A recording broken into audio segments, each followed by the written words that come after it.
तो जी हाँ गाइस, जैसा कि हमने आपको बताया था पिछले वीडियो में कि पवन सिंह का बॉलीवुड में एक नहीं दो नहीं अनेकों गाने का रिकॉर्डिंग हो चुका है और अनेकों गाने आने भी बाकी है। तो जी हाँ दोस्तों, उसी में से एक पोस्टर निकल के सामने है जिसको आपने थंबनेल पे देखा। जी हाँ गाइस, पवन सिंह का बॉलीवुड में एक और बहुत ही बड़ा सॉन्ग आ रहा है। तो जी हाँ गाइस, ये सॉन्ग कब आएगा, किसके साथ आएगा, इसके बारे में डिटेल्स हम आपको बताने वाले हैं। तो जी हाँ गाइस, बने रहिए हमारे चैनल के साथ। ये गाना बताया जा रहा है कि बॉलीवुड के सबसे मशहूर कंपनी जी म्यूजिक, जिसका चैनल भोजपुरी में भी चलता है, भोजपुरी में बहुत ज़्यादा वायरल है, वो चैनल बहुत ज़्यादा पॉपुलर है, जिससे कोई भी भोजपुरी गाना आता है तो ट्रेंडिंग के पेज पे जरूर रहता है। और बाकी सब भोजपुरी चैनल और है लेकिन उनसे कम आता है, लेकिन जी म्यूजिक से जब भी किसी का सॉन्ग आता है भोजपुरी एक्टर का, वो ट्रेंडिंग सेक्शन में जरूर आता है। तो जी हाँ गाइस, उसी चैनल से आ रहा है, लेकिन बॉलीवुड के चैनल से आ रहा है, जो कि बहुत ही बड़ा सॉन्ग होने वाला है। अगर जी म्यूजिक अपने बॉलीवुड चैनल से रिलीज़ करे तो आप अंदाज़ा लगा सकते हैं कि ये गाना कितना बड़ा है।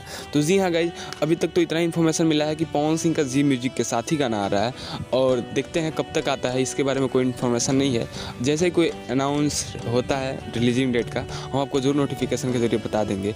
तब तक के लिए इस चैनल को सब्सक्राइब करके बेल आइकन प्रेस कर लीजिएगा, क्योंकि पवन सिंह का जितना भी लेटेस्ट न्यूज़ आता है बॉलीवुड से जुड़ी, सबसे पहले हम ही बताते हैं। तो जी हाँ गाइस, सब्सक्राइब तो प्लीज़ कर लीजिएगा, उस वीडियो को शेयर कीजिएगा ताकि पवन सिंह के जितने भी फैंस हैं उनको पता चले कि आखिर पवन सिंह का सॉन्ग किन के साथ आ रहा है। तो जी हाँ गाइस, मिलते हैं नेक्स्ट वीडियो में, तब तक के लिए जय हिंद, जय भारत, जय भारत।